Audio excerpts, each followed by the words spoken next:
नमस्कार. तर पिंगा ग पोरी पिंगा या मालिकेच्या आजच्या भागात आपण पाहणार आहोत की वल्लरीला समजलेलं असतं की मनीषाच्या सासरच्या लोकांनी तिला हुंड्यासाठी घरातून हाकललेलं असतं आणि वल्लरी खूपच चिडलेली असते. आता वल्लरीची सासू वल्लरीला म्हणत असते की वल्लरी, मनाला यातलं काही कळू देऊ नकोस.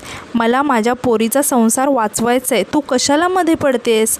तेव्हा वल्लरी तिच्या सासूला म्हणते की सासूबाई, अहो तुम्ही आत्ता त्यांना पैसे दिलेत, ते पैसे संपल्यावर ते जेव्हा पुन्हा पैसे मागतील ना तेव्हा तुम्ही काय द्याल त्यांना. हे बघा, मी सांगते तुम्हाला, हे आले की त्यांच्यासमोरच बोलूयात आपण. तेव्हा वल्लरीची सासू म्हणते की जन्माची वैरी नसल्यासारखी का वागतेस तू. मण्यासमोर मुद्दाम हा विषय काढून तमाशा घालायचा आहे का तुला घरात. तेव्हा मनीषासुद्धा म्हणते की वहिनी, अगं खरंच हा विषय सोडून दे ना. तेव्हा वल्लरी म्हणते की अहो पण यांना न सांगून मुळातच तुम्ही खूप मोठी चूक करताय. तेव्हा वल्लरीची सासू ओरडत म्हणते की काय गं, काढ सगळ्यांच्या चुकाच काढ, तू घरात सुद्धा वकिली सुरू करणार का आता. याला अकलेचे डोस पाज, त्याला अकलेचे डोस पाज, वय पाहायचं नाही, नातं पाहायचं नाही, अर्धवट वकिली काय शिकलीस, सगळ्यांना अकलेचे डोस पाजत बसतेस का. तेव्हा मनीषासुद्धा वल्लरीला समजावत म्हणते वहिनी, अगं स्थळ चांगलं होतं, आई बाबा मला असंच म्हणाले, मग तूच सांग की माझ्याकडे दुसरा काय ऑप्शन होता. आता वल्लरीची सासू वल्लरीला म्हणते की आणि तू मला सांग की तू कोण आहे ठरवणारी माझ्या पोरीसाठी काय चांगलं काय नाही ते. आम्ही तिचे आईबाप जिवंत आहोत अजून, आम्ही बघून घेऊ तिचं काय करायचं ते, तू नको मध्ये पडू, समजलं. तेव्हा वल्लरी तिच्या सासूला म्हणते की मी पडणार मध्ये, कारण तुमच्या भल्यासाठी मला मध्ये पडायलाच हवं.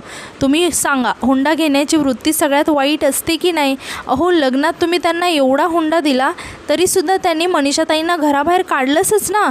तेव्हा वल्लरीची सासू तिला म्हणते की हे बघ, ते काही मला माहिती नाही आहे, पण मी तुला सांगून ठेवते, यातलं एकच सुद्धा शब्द मनाला कळला ना तर मी स्वतःचा जीव देईन, रॉकेल टाकून मी स्वतःला संपवीन.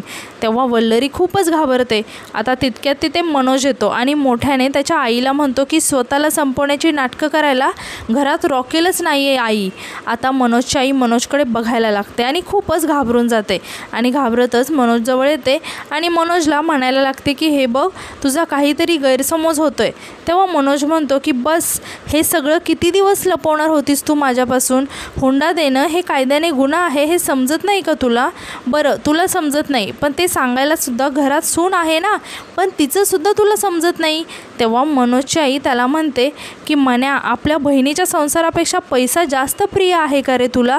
काय तुम्ही दोघं नवरा बायको पैसा पैसा करत आहात. तेव्हा वल्लरी म्हणते की सासूबाई, हो आज तुम्ही त्यांना पैसे दिले तर उद्या कशावरून ते मनीषाताईंना घराबाहेर काढणार नाहीत. तेव्हा मनोजची आई म्हणते की हे बघा, काय करायचं आहे ते करा आणि काय करायचं नाही हे दोघं तुम्ही मला शिकवायचं नाही आहे. मी तिच्या सासरच्यांना पैसे देणार म्हणजे देणार, मला माझ्या पोरीचा संसार मोडू द्यायचा. तेव्हा वल्लरी तिच्या सासूला म्हणते की काय बोलताय तुम्ही, असं काही नाही आहे. आता वल्लरीची सासू तिला म्हणते की तुला ना आमच्या कुटुंबाचं सुख बघवतच नाही आहे गं, हेच खरं आहे. तेव्हा वल्लरीला खूपच वाईट वाटतं. तर दुसरीकडे आपण पाहतो की मिठ्ठू ऑडिशनसाठी एका ठिकाणी आलेली असते आणि तिथूनच तिने प्रेरणाला कॉल केलेला असतो. आता प्रेरणा मिठ्ठूला विचारते की काय गं मिठ्ठू, झाली का तुझी ऑडिशन.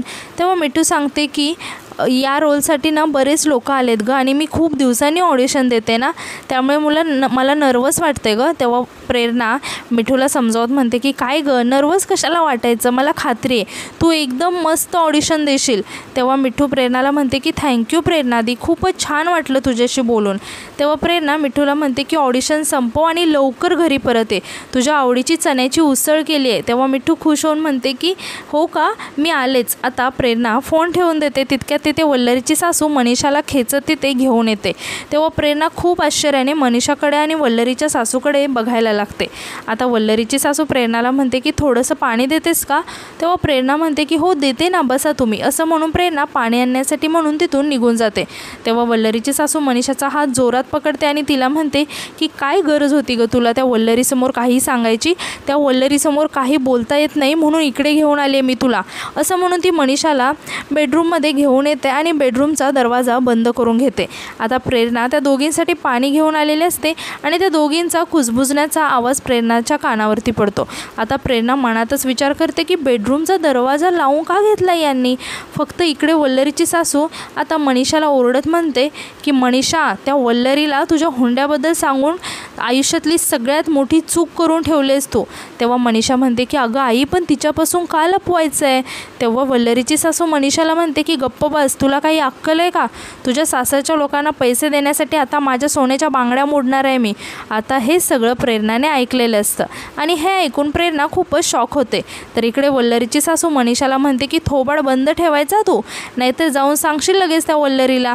लक्षात ठेव, जर ही गोष्ट मनोज आणि वल्लरीला कळू दिली ना तर सासरी जायचं आहे ना, तुला संसार करायचा आहे ना, नांदायचं आहे ना.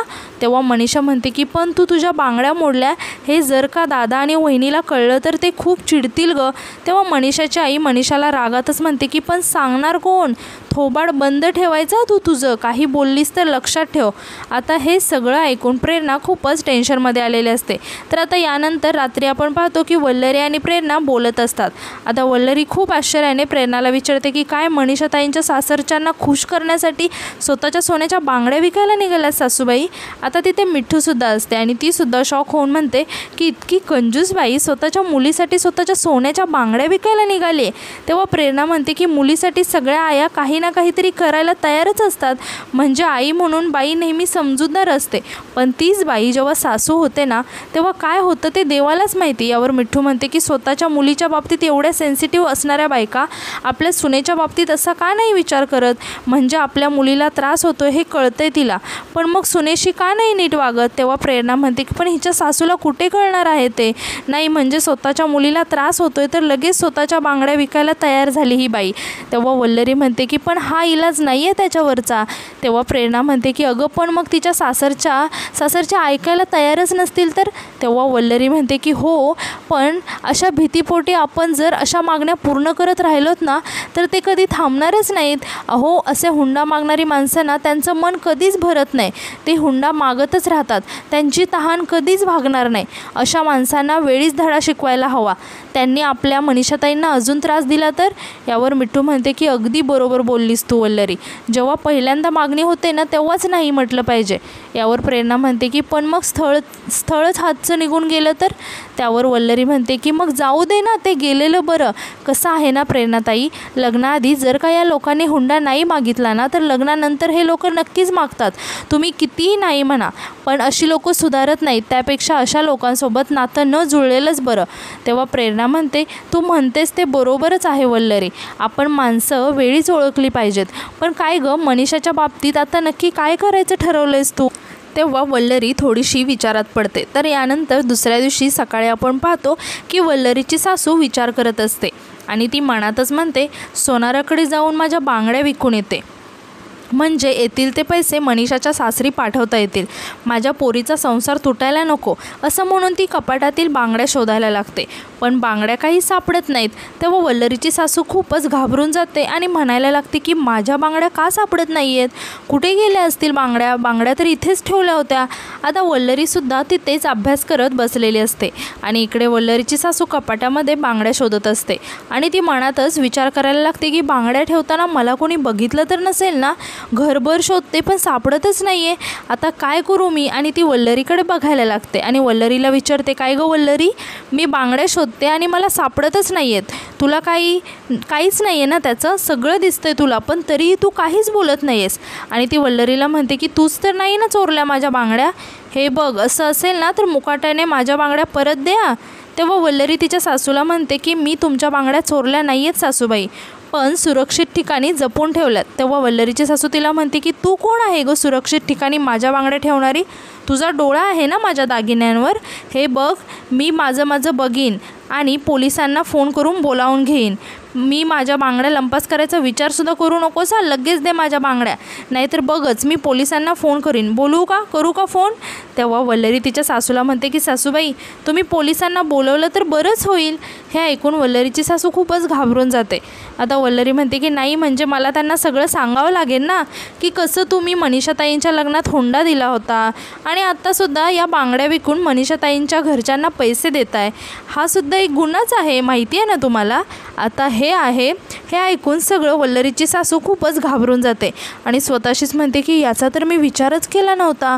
तर दुसरीकडे आपण पाहतो की मिठू कोणासोबत तरी फोनवरती बोलत असते आणि त्यांना विचारत असते की पैसे कमी असतील तरी चालतील, पण रोल चांगला आहे ना, आणि डिरेक्टर सरांना आवडला का माझं ऑडिशन, आणि शूटिंग कधी आहे ते मला नक्की कळवा, असं म्हणून ती फोन ठेवून देते आणि खूपच खुश होऊन जोरात ओरडायला लागते.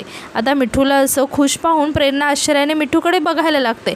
तेव्हा मिठू प्रेरणाला मिठी मारते आणि म्हणते की प्रेरणादी मला रोल मिळाला आहे. आता हे ऐकून प्रेरणासुद्धा खूपच खुश होते आणि मिठूचं अभिनंदन करते. आता तितक्या डोरबेल वाजते तर मिठू जाऊन दरवाजा उघडते तर हर्षित आलेला असतो. आता हर्षितला बघून मिठू खूपच खुश होते आणि त्याला म्हणायला लागते की हर्षित काय टायमावरती आलायस तू, असं म्हणून ती हर्षितला मिठी मारते. तेव्हा हर्षितसुद्धा खुश होऊन विचारायला लागतो की काय झालंय काय नक्की. तेव्हा मिठू हर्षितलासुद्धा गुड न्यूज देते आणि सांगते की मला रोल मिळाला आहे. आता हे ऐकून हर्षितसुद्धा खूपच खुश होतो. आता तितक्यात मिठूला अजून एकदा कोणाचा तरी फोन येतो. तेव्हा मिठू फोन उचलते आणि त्यांच्याशी बोलायला लागते आणि खूपच टेन्शनमध्ये येऊन त्यांना म्हणायला लागते की नाही, पण मी कोमातून आत्ताच बाहेर आले, पण मी काम करू शकते, प्लीज असं नका ना बोलू, असं म्हणून ती खूपच इमोशनल होते आणि म्हणायला लागते की मला खरंच कामाची खूप गरज आहे हो. आता मिठूला असं इमोशनल झालेलं बघून हर्षित आणि प्रेरणा मिठूकडे बघायला लागतात. आता मिठू फोनवरती त्यांना म्हणत असते की प्लीज असं नका ना करू, ऐका ना माझं, मी करू शकते हो काम. पण समोरचं मिठूचं काहीच न ऐकता फोन ठेवून देतात. तेव्हा मिठू खूपच रडायला लागते. आता मिठूला असं रडताना पाहून हर्षित मिठूजवळ येतो आणि मिठूला समजवायला लागतो की मिठू तू काळजी नको करूस, तुला याच्यापेक्षा अजून छान काम. तेव्हा प्रेरणा म्हणते की मिठू बरोबर बोलतात हर्षित दादा, आणि आम्ही आहोत ना तुझ्याबरोबर. तेव्हा मिठू म्हणते की इतके दिवस स्ट्रगल करून एक रोल मिळाला होता गं, तोही हातातून गेला. तेव्हा हर्षित म्हणतो की मिठू सगळं विसरून जा, हे टेन्शन घेऊ नको, आपण एक काम करूया, आपण मस्त पिक्चर बघूया, नाहीतर आपण एक नाटक बघूया, मराठी नाटक, तुला एकदम फ्रेश वाटेल. तेव्हा प्रेरणा म्हणते की हर्षित दादांची आयडिया खूप छान आहे, तू जा आणि आवर आणि जा त्यांच्यासोबत. तेव्हा मिठू तिथून निघून जाते. आता प्रेरणा स्वामींसमोर हात जोडते आणि स्वामींना म्हणायला लागते की स्वामी, माझ्या मिठूला असं एखादं काम मिळू दे ना की ज्याने तिचं आयुष्यच बदलून जाईल. तर दुसरीकडे आपण पाहतो की वल्लरीची सासू खूपच टेन्शनमध्ये येऊन बसलेली असते आणि स्वतःशीच म्हणते की या 1.5 शाण्या वल्लरीने तर माझी कोंडीच करून ठेवली आहे. एकतर ही अवदसा माझ्या बांगड्या परत द्यायचं नाव घेत नाही आहे आणि हिच्या नादाला लागून तो मण्यासुद्धा मनीषाच्या सासरच्या लोकांना हुंडा देणार नाही. माझ्या पोरीच्या संसाराची तर वाट लागेल, अशाने काय करू मी. आणि ती म्हणते की यावर आता एकच उपाय आहे, बांगड्या पाहिजे असतील ना तर मनीषाला माझ्या बाजूने वळवायला हवं, असं म्हणून ती मनीषाला आवाज द्यायला लागते. तेव्हा मनीषा तिथे येते आणि विचारते की काय झालं गाई. तेव्हा मनीषाची आई तिला म्हणते की काय सांगते ते नीट ऐक, हे बघ, लग्न झाल्यानंतर सासर हेच घर असतं मुलीचं. सासर सोडून माहेरी आलेल्या पोरीच्या तोंडात शेण घालायला कमी करत नाहीत लोक. अगं, नवऱ्याने टाकलेल्या बाईकडे चांगल्या नजरेने नाही बघत हा समाज, लक्षात ठेव. तेव्हा मनीषा खूपच टेन्शनमध्ये येते. आता मनीषाची आई तिला म्हणते की तुला तुझं तसं व्हायला हवं आहे का. तेव्हा मनीषा घाबरत म्हणते की नाही. यावर मनीषाची आई म्हणते की मग मी काय सांगते ते लक्ष देऊन ऐका, त्या वल्लरीच्या नादाला लागू नकोस, ती तुझ्या सासरच्या लोकांपर्यंत जाईल आणि हुंडा घेतला म्हणून भांडण उकरून काढेल आणि तुझ्या सासरच्या लोकांनी नाही ऐकलं ना तर तुझं वाटोळं होईल, तिचं नाही. तेव्हा मनीषा खूप घाबरते आणि तिच्या आईला म्हणते की आई, मला खूप भीती वाटते गं, माझा संसार तर मोडणार नाही ना. तेव्हा मनीषाची आई तिला म्हणते की माझं जर ऐकलं ना तर नाही मोडणार, तू आता काहीही कर आणि तुझ्या सासरच्या लोकांना पैसे द्यायला मण्या आणि वल्लरीला तयार कर. आता हा एवढा एकच उपाय आहे आपल्याकडे. तेव्हा मनीषा मनातच म्हणते की वहिनी आणि दादाला हुंडा द्यायला तयार करू, पण कसं. तेव्हा मनीषाची आई तिला म्हणते की मनीषा, तुझा गोंधळ उडाला आहे हे दिसतंय मला, पण तुझं लग्न वाचवायचं असेल ना तर तू मण्या आणि वल्लरीला पैसे द्यायला तयार कर. तू काही कर, रड ओरड भिका माग, पण या दोघांनाही तयार कर, तुला तुझा संसार वाचवायचा आहे ना, समजतंय का? तेव्हा मनीषा तिथून निघून जाते. आता वल्लरीजवळ येऊन मनीषा वल्लरीला म्हणते की वहिनी. तेव्हा वल्लरी मनीषाकडे बघायला लागते. आता मनीषा वल्लरीला म्हणते की तुला माझा संसार सुखाचा झालेला बघायचा नाही आहे का? तेव्हा वल्लरी मनीषाला म्हणते की अहो असं काय बोलताय तुम्ही, मी असं कधी बोलले? तेव्हा मनीषा म्हणते की मग तू आईच्या बांगड्या परत का नाही देतेस? तेव्हा माझ्या सासरच्यांना पैसे नाही दिले तर ते मला घरात घेणार नाहीत वहिनी, मग मी कुठे जाऊ? पप्पांच्या डोक्यावर ओझं होऊन बसू की तुमच्या? तेव्हा वल्लरी खूप आश्चर्याने मनीषाकडे बघायला लागते आणि मनातच म्हणते की मी तर मनीषाताईंचं चांगलं व्हावं म्हणून प्रयत्न करत होते, पण त्यांचा तर गैरसमज झाला आहे. आता मनीषा वल्लरीला म्हणते की वहिनी तू आणि दादा दोघं मिळूनच माझा संसार वाचवू शकता. आता ते मागतायत तेवढे पैसे द्यायला तुम्ही तयार व्हा. आता हा एवढा एकच उपाय आहे, नाही म्हणू नकोस. मी हात जोडते हवं तर तुझ्यासमोर वहिनी, मला माझा संसार नाही मोडायचा आहे गं.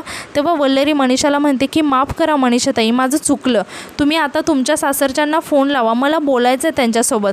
तेव्हा मनीषा वल्लरीला फोन लावून देते. आता वल्लरी फोनवरती बोलायला लागते आणि म्हणते की नमस्कार, मी वल्लरी भामरे बोलते.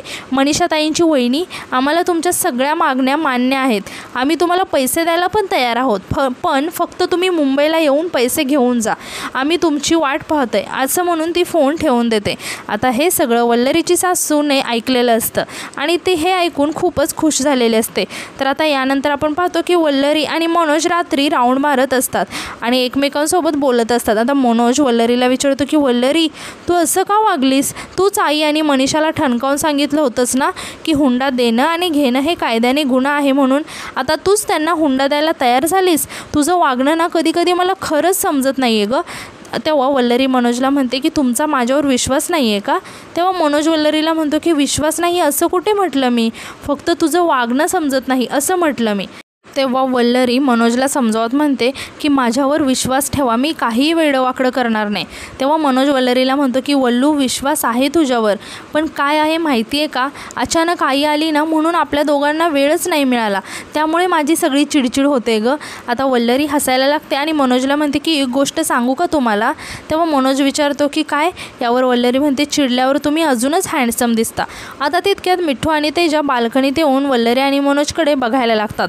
आता मनोज वल्लरीला म्हणतो की मी इतकं चिडतो तुझ्यावर की तू चिडतच नाही माझ्यावर. तेव्हा वल्लरी म्हणते की हो का, बरं ते जाऊ द्या, पण मला सांगा की गजरा कुठे आहे माझा? तेव्हा मनोज म्हणतो की गजरा का? सॉरी अगं, मी विसरलोच आज.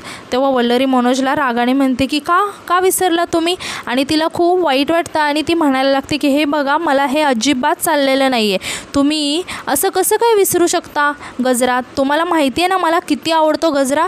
मला तुमच्याशी अजिबात बोलायचं नाही आता हे सगळं मिठू आणि तेजावरून बाल्कनीतून बघत असतात. इकडे वल्लरी मनोजवरती खूपच चिडलेली असते. हे बघून मनोज खूप टेन्शनमध्ये येतो आणि वल्लरीला म्हणायला लागतो की सॉरी खरंच मी विसरलो, पण तू अशी चिडू नकोस वल्लू. तेव्हा वल्लरी हसायला लागते आणि म्हणते की आता बघितलं ना मी तुमच्यावर कशी चिडू शकते ते. आता हे बघून तेजा आणि मिठू हसायला लागतात.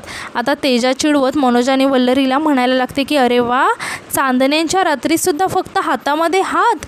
तेव्हा वल्लरी आणि मनोज खूपच लाजायला लागतात. आता तेजा म्हणते की ऐका ना, बाल्कनीचं तिकीट काढलं आम्ही, जरा अजून रोमॅन्टिक सीन द्या ना आम्हाला. हे काय हातामध्ये हात फक्त? आता मिठू म्हणते की वल्लरी ऐक ना, तसंही श्वेता आणि प्रेरणा कामासाठी बाहेर जात असतात, सो तुम्हाला प्रायव्हसी हवी असेल तर तुम्ही डिरेक्टली इथे येऊ शकता.